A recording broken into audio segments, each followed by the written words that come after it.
Hello and welcome back to this fourth episode of Investment Foundations. So basically we have covered already the fundamentals that you are going to need in finance.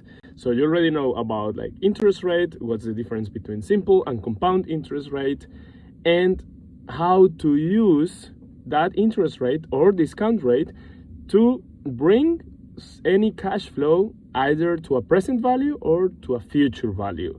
So again, you have already interest rate, you have the cash flows, and you know the formula to travel that cash flow to the time. So let's start with one really important concept when evaluating any kind of project, and it's the net present value. So basically with a net present value, we are going to use already all our formulas, but we are going to have several cash flows for one project, and then we are going to bring those cash flows to the present value, so we can sum them up and we can evaluate how's the value of that project. So in this example, we are going to assume that you got a really nice offer for buying a car for 50,000 euros. After that, you can put it to rent for the next 3 years and you are going to receive per year 10,000 euros on that. And then you will be able to sell your car at the end of the third year for 30,000 euros, right? So overall, it sounds like a pretty good deal, but let's jump in with these cash flows and let's use our concept of net present value. So the first thing to do whenever you have these kind of problems and investments is just to draw your cash flow. So we're going to draw this timeline here. We're going to have on t equals 0 a negative cash flow for the 50,000 euros that we are spending on the car. Then from year 1 till 3, we will have 10,000 euros per year. And then here we're going to have another cash flow on t equals 3 that corresponds to this 30,000 euros for selling the car. So now if you remember all the formulas, when we want to translate cash flows from one moment to the other, we are going to need a discount rate. In this case, it's a really complicated topic about talking just about where you can get this discount rate from. But for now, let's say that is your opportunity cost. So you are having these 50,000 euros right now, and you can also invest them in the capital markets with an average annual rate of 7%. So we are going to use that interest rate as our discount rate. So now we have everything. We have our cash flows, we have our discount rate, and we know where in time those cash flows are distributed. So let's start to bring all these 4 cash flows to the present value. That means to t equal to 0. The first 50,000 euros that we have here, they're nothing to do because they are already in the time 0, right?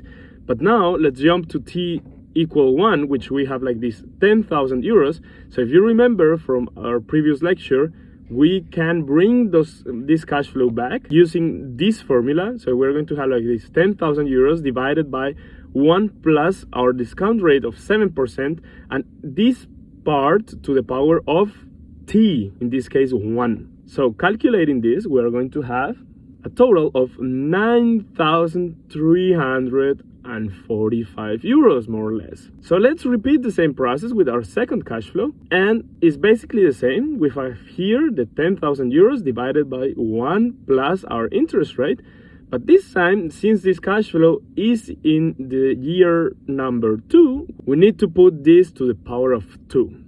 Using that, we're going to have a present value just for that cash flow of around 8,734 euros. And then repeating the same procedure with our last cash flow, which is not going to be any more 10,000, because in this case we're going to have like the money from selling the car plus the money that we're going to make for renting it out. We will have a cash flow of 40,000 euros, and using the same principle as before, we will have 40,000 euros divided 1 plus 7%, and this to the power of 3. So now that we have our cash flows at t equals 0, we can sum them up and come with the total value of the project. This total value is around 732 euros.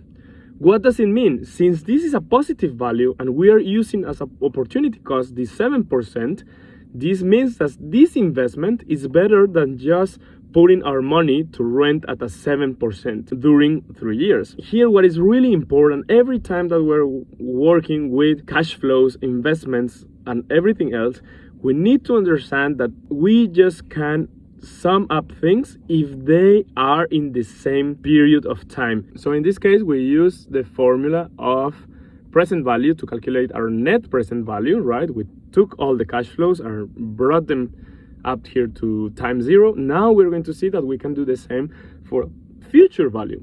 For a future value, sometimes we want to know what would happen after 4 or 5 years of doing certain investments. So for this, a typical thing that we do is a deposit. So we open a deposit account and we say that we have right now 10,000 to invest. And this deposit account is in the capital markets and they promise us 7% return per year.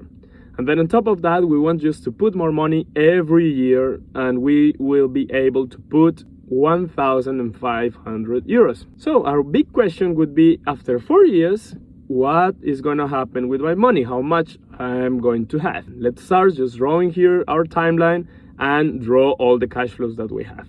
In this case, since we are depositing money, so the money is going out, in this case, let's draw what's happening with the deposit account, right?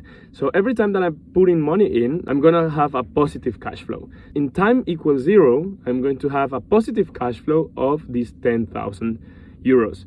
Then after that, from time 1 till 4, I'm going to deposit 1,500 euros on top of that. So the question would be, what is going to happen with that money at the end of the year 4? So we will bring all those cash flows to the year number 4. To do it, let's bring the first one to the year number 4. So we will have this 10,000 euros. We're going to multiply by 1 plus the interest rate, and this to the power of 4th, because we're in time 0 and we want to bring that money 4 periods after. With this, we are going to get an amount around 13,107 euros. Let's repeat that the same process for the cash flow number 1. Cash flow number 1 will have like 1,500 multiplied by 1 plus the discount rate, which in this case is 7%, to the power of 3 in this case. So we will get a total cash flow in the year 4 of 1,837 euros. If we repeat doing this process, which you already know for cash flow in t equal 2, t equal 3, which is going to be this for t equal 2 and this one for t equal 3, we have all our cash flows in this case in t equal 4, so we can just add them up and we will come with our future value of 19,767 euros. Okay, so let's recap here. Important thing is that you always need cash flows, where are they in time, and a discount or an interest rate. After that, you know the formulas to bring the things to the future or to the past. Important thing is that if you want to sum cash flows, you have to have them in the same period of time, right? So knowing that, further on there are like several formulas which use the same principle, where you have different different exercises for usual matters like deposit, mortgages, investments, etc., which all are based on the same principle. So I hope that you enjoyed this class and see you in the next one.